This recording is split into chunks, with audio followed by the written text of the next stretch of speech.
उत्तर प्रदेश में बहुजन समाज पार्टी ने फिर एक बार आकाश आनंद को जिम्मेदारी दी है और अब माना जा रहा है कि 2027 हो या उत्तर प्रदेश के उपचुनाव, आकाश आनंद बीएसपी को आगे बढ़ाएंगे। आखिर इस जिम्मेदारी के बाद क्या मानना है बीएसपी का? हमारे साथ प्रदेश अध्यक्ष मौजूद हैं विश्वनाथ पाल जी।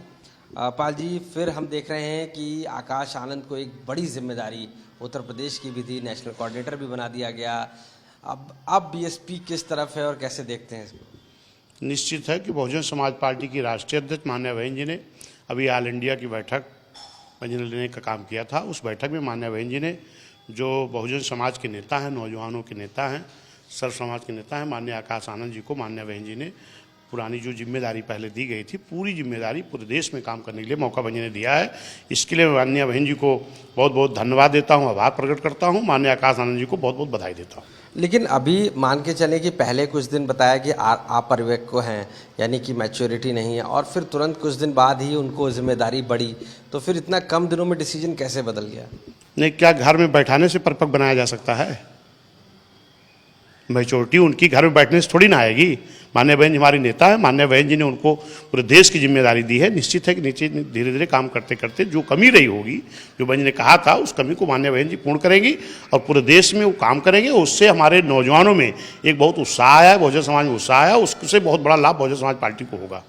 उपचुनाव बीएसपी बहुत रिसेंटली देखा गया कि नहीं लड़ती आई, लेकिन इस बार उपचुनाव भी लड़ रही है, तो उसके पीछे की क्या वजह मान सकते हैं कि बहुजन समाज पार्टी अब अपने पैंतरे फेंकना चाहती है उपचुनाव में, वोट बैंक उसका ना खिसक जाए, इस तरीके का कुछ? नहीं, ऐसा कुछ नहीं है। बहुजन समाज पार्टी पहले भी उपचुनाव लड़ी है।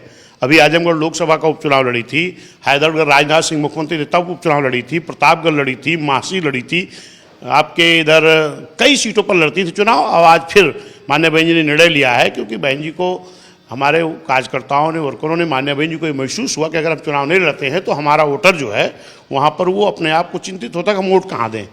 इसलिए बहन जी का ये निर्णय कि पूरे देश में कहीं भी उपचुनाव को हम लड़ाएंगे, निश्चित है उससे हमारे कार्यकर्ताओं का हौसला बढ़ेगा और हमारा वोट हमारे पास रहेगा। निश्चित है कि इस चुनाव में जो उत्तर प्रदेश 10 सीटें हैं, उसमें बहुजन समाज पार्टी भी अच्छी सीटें लेकर के आने की तैयारी कर रही है। पाल जी, जब लोकसभा चुनाव था, आप लोग दावा कर रहे थे कि हम ज़्यादा से ज़्यादा सीटें जीतेंगे, लेकिन एक नाम आता है चंद्रशेखर आज़ाद का, वो एक सीट जीत जाते हैं नगीना की, और कहीं ना कहीं दलित वोट बैंक और मुस्लिम माइनॉरिटी वोट बैंक को भी अपनी तरफ खिसकाने का दावा करते हैं, लेकिन बहुजन समाज पार्टी नहीं जीत पाती। तो आपको लगता है कि दलितों के लिए कहीं ना कहीं नया ठिकाने की तरह बन रहा है? देखिए, जो चंद्रशेखर आज़ाद जी हैं, इन तरीके से दलितों के बहुत लोग सांसद हुए हैं। आज भी केंद्र में मंत्री भी हैं दलित समाज के और सांसद भी हैं। इससे कुछ नहीं हो सकता। बहुजन समाज पार्टी एक विचारधारा की पार्टी है और इस विचारधारा को लेकर कोई नहीं चलने वाला है। इस विचारधारा को लेकर के सिर्फ बहुजन समाज पार्टी चलती है, माननीय बहन जी चलती है, बहुजन समाज पार्टी के लोग चलते हैं। बहुजन समाज पार्टी की जो विचारधारा है, बाबा साहब ने कहा था कि इस देश का संविधान हमने बहुत अच्छा बनाया है, लेकिन इस देश की हुकूमत करने वाले लोग जब तक इस संविधान को ईमानदारी से, निष्ठा से लागू नहीं करेंगे, तब तक इस देश का संपूर्ण विकास संभव नहीं है। और आज तक ये देखा गया कि अभी तक ये संविधान पूरी तरह से इस देश में हुकूमत करने वाले लोगों ने लागू नहीं किया। अभी इस चुनाव में आपने देखा कि भारतीय जनता पार्टी के सांसद बोल रहे हैं कि 270 चाहिए सरकार बनाने के लिए और 400 पार चाहिए संविधान बदलने के लिए, जबकि बाबा साहब ने जो संविधान बनाया है, इस संविधान को बदला नहीं जा सकता। उस संविधान की किसी आर्टिकल को संशोधन करके, बदलाव करके किसी का लाभ, किसी का फायदा, किसी को नुकसान तो दिया जा सकता है और इस संविधान को बदला नहीं जा सकता। लेकिन ये इंडिया गठबंधन की मिली भगत के तहत ये भ्रामक प्रचार किया गया कि कोई कह रहा हम संविधान बदलेंगे, तो कोई कह रहा हम संविधान बचाएंगे, जबकि बहुजन समाज पार्टी का जो वोटर है, जो हमारा वोट है, कार्यकर्ता है, ये निश्चित है कि बाबा साहब के संविधान के बल पर ही उसको सम्मान मिलता है। उसके अंदर एक डर पैदा की गई कि आपका संविधान भारतीय जनता पार्टी बदल देगी, हम आपका संविधान बचाएंगे। हमारा वो वोटर जिसको संविधान के बल पर ही सम्मान मिलता है, सुरक्षा मिलती है, न्याय मिलती है, वो उसको डराया गया। जबकि मैं जानता हूं इस देश का संविधान नहीं बदला जा सकता, आर्टिकल बदली जा सकती है, संशोधन किया जा सकता है। जिन लोगों ने संविधान बचाने की बात की है, उन्होंने सबसे ज़्यादा SC ST OBC समाज के लोगों को नुकसान करने के लिए आर्टिकल को बदल करके अब तक नुकसान किया है।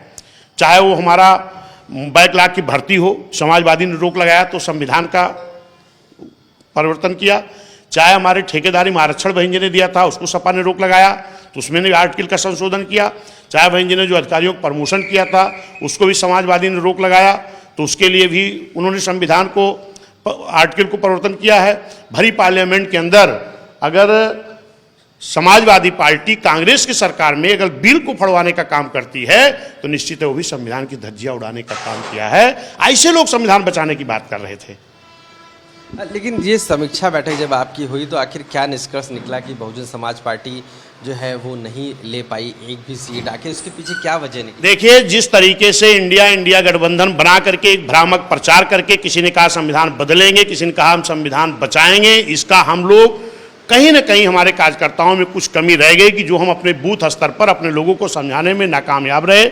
निश्चित है कि 2007 में जिस तरीके से हमने बूथ तक समझा करके लोगों को इकट्ठा करके पुनः सरकार बनाई है, फिर आने वाली 27 के चुनाव हो या उपचुनाव हो, जो इस तरीके के भ्रामक प्रचार करके लोग हमारा नुकसान कर रहे हैं, निश्चित है कि हमारे सारी कार्यकर्ता चाहे हमारे विधानसभा के हों, सेक्टर के हों, मंडल के हों, सारे लोग बूथ तक जाएंगे और इन भ्रामक प्रचारों को हम लोग रोकने का काम करेंगे कि दोबारा फिर भ्रामक प्रचार करके हमारा नुकसान न किया जा सके। जिस तरीके 22 में समाजवादी ने एक प्रचार किया कि हम पुरानी पेंशन को बहाल करेंगे, भ्रामक प्रचार किया गया, उसमें हमारा नुकसान हुआ, हम लोग नहीं समझा पाए। इस चुनाव में समाज भारतीय जनता पार्टी का सांसद बोलता है हम 400 पार लाओ संविधान बदलेंगे, जो बदला नहीं जा सकता, और इंडिया गठबंधन के लोग, कांग्रेस सपा के लोग कहते हैं कि हम संविधान बचाएंगे। आप क्या संविधान बचाओगे? जो कांग्रेस पार्टी बाबा साहब को संविधान सभा में नहीं जाने दिया वो संविधान बचाएगी? जो कांग्रेस पार्टी की जो नीति बनी थी कि जब देश का बंटवारा हो रहा था तो ये कहा गया था कि जो 50% से ज़्यादा मुस्लिम आबादी वाले क्षेत्र होंगे वो बांग्लादेश और पाकिस्तान में जाएंगे। लेकिन जहाँ से बाबा साहब जैसल खुल्ला सीट जो बंगाल की सीट थी जहाँ पर 42% मुस्लिम था, वहाँ से बाबा साहब चुनाव जीत करके आए कि ताकि हम इंडिया के संविधान सभा में जा सकें, जो भारत का संविधान सभा बनेगी उसमें हम जा सकें। लेकिन ये कांग्रेस के लोगों की गंदी मानसिकता होने के नाते 42% मुस्लिम होने के नाते भी उस सीट को बांग्लादेश में शामिल कर दिया गया, पाकिस्तान में शामिल कर दिया गया, ताकि बाबा साहब संविधान सभा में ना जा पाएं। ये कांग्रेस ने किया था। ये तो धन्य है बाबा साहब ने अथक प्रयास किया, ब्रिटिश हुकूमत से मिले और उन्होंने कहा कि हमको संविधान सभा में जाना इस भारत देश में जरूरी है। इसके लिए फिर ब्रिटिश हुकूमत ने दबाव बना करके कांग्रेस के लोगों ने कहा कि बाबा साहब इतने विद्वान व्यक्ति हैं, इनको संविधान सभा में जाना चाहिए। तो पूना की एक सीट खाली करा करके इनको फिर से सांसद बनाया गया, तब ये संविधान सभा में गए। और अगर बाबा साहब को संविधान सभा में जाने का मौका नहीं मिला होता तो आज दबे कुचले पिछड़े अल्पसंख्यक समाज के गरीब लोगों को, सवर्ण समाज गरीब लोगों को आज संविधान में न्याय नहीं मिला होता। आखिरी सवाल ले लेता हूं कि आकाश आनंद की आखिर अब क्या स्ट्रैटेजी रहेगी? आपको लगता है कि क्या बदलाव कर पाएंगे जिससे आने वाले समय में चाहे वो उपचुनाव हो या विधानसभा चुनाव, बीएसपी एक बड़ी जीत दर्ज करेगी?